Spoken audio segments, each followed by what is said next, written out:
ആദിവാസി പെൺകുട്ടി MC രേഷ്മയുടെ തിരോധാന കേസിൽ പ്രതിയെ 15 വർഷങ്ങൾക്ക് ശേഷം പിടികൂടി. പാണത്തൂർ ബംഗുക്കയം സ്വദേശി ബിജു പൗലോസ് ആണ് അറസ്റ്റിലായത്. രേഷ്മയെ കൊലപ്പെടുത്തി പുഴയിൽ തള്ളിയെന്ന് ബിജു നേരത്തെ മൊഴി നൽകിയെങ്കിലും മൃതദേഹങ്ങൾ ലഭിക്കാത്തതിനാൽ പ്രതിയെ അറസ്റ്റ് ചെയ്തിരുന്നില്ല. ഇപ്പോൾ ഒരു എല്ലിന്റെ ഭാഗം ലഭിച്ചതിൽ നിന്ന് നടത്തിയ DNA പരിശോധനയിൽ അത് രേഷ്മയുടേതാണെന്ന് തെളിഞ്ഞുവെന്ന് കുടുംബം അറിയിച്ചു. പോലീസിന്റെ ഭാഗത്തു നിന്ന് ഔദ്യോഗിക വിശദീകരണം ഉടൻ വരും. ക്രൈംബ്രാഞ്ച് കണ്ണൂർ SP പ്രജീഷ് തോട്ടത്തലിന്റെ നേതൃത്വത്തിലാണ് കേസ് അന്വേഷണം നടത്തിയത്. സംഭവം നടക്കുന്നത് 2010 ജൂൺ 6-നാണ്. Kasaragod Balanthode government higher secondary സ്കൂളിൽ നിന്ന് +2 പഠനം കഴിഞ്ഞ് കാഞ്ഞങ്ങാട് നഗരത്തിൽ TTC പരിശീലനത്തിനെത്തിയ രേഷ്മയാണ് കാണാതാകുന്നത്. ഇത് സംബന്ധിച്ച് MC രാമൻ 2011 ജനുവരി 19-ന് അമ്പലത്തറ പോലീസിൽ പരാതി നൽകി. പോലീസ് അന്വേഷണം നടത്തിയെങ്കിലും ഫലമുണ്ടായില്ല.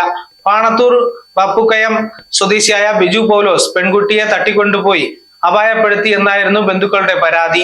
തുടർന്ന് 2021-ൽ ഹേബിയസ് കോർപ്പസ് ആയി ആദ്യ കേസ് ഫയൽ ചെയ്തു. 2022 വരെ കേസ് തുടർന്നു. എന്നാൽ കേസ് തൃപ്തികരമല്ലെന്നും CBIക്ക് വിടണമെന്നും കാണിച്ച് 2023-ൽ വീണ്ടും ഹൈക്കോടതിയിൽ കേസ് ഫയൽ ചെയ്തു. തുടർന്ന് കോടതി പ്രത്യേക അന്വേഷണ സംഘത്തെ നിയോഗിച്ചെങ്കിലും ബിജു പൗലോസിനെതിരായ ശക്തമായ തെളിവുകൾ ശേഖരിക്കാനാകാതെ കോടതിയിൽ റിപ്പോർട്ട് നൽകുകയായിരുന്നു. തുടർന്ന് കുടുംബം വീണ്ടും കോടതിയിൽ നൽകിയ പരാതിയിലാണ് അന്വേഷണം ക്രൈംബ്രാഞ്ചിന് വിട്ടത്. 2024 ഡിസംബർ 9-ന് രേഷ്മ തിരോധാന കേസിൽ ക്രൈംബ്രാഞ്ച് ഏറ്റെടുത്തു.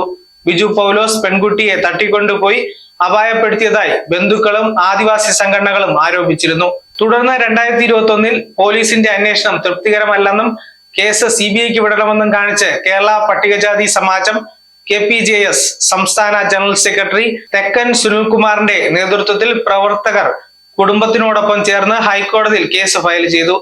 ആദ്യം പ്രത്യേക അന്വേഷണ സംഘത്തെ നിയോഗിച്ചെങ്കിലും അന്വേഷണത്തിൽ കാര്യമായ പുരോഗതി ഉണ്ടായില്ല.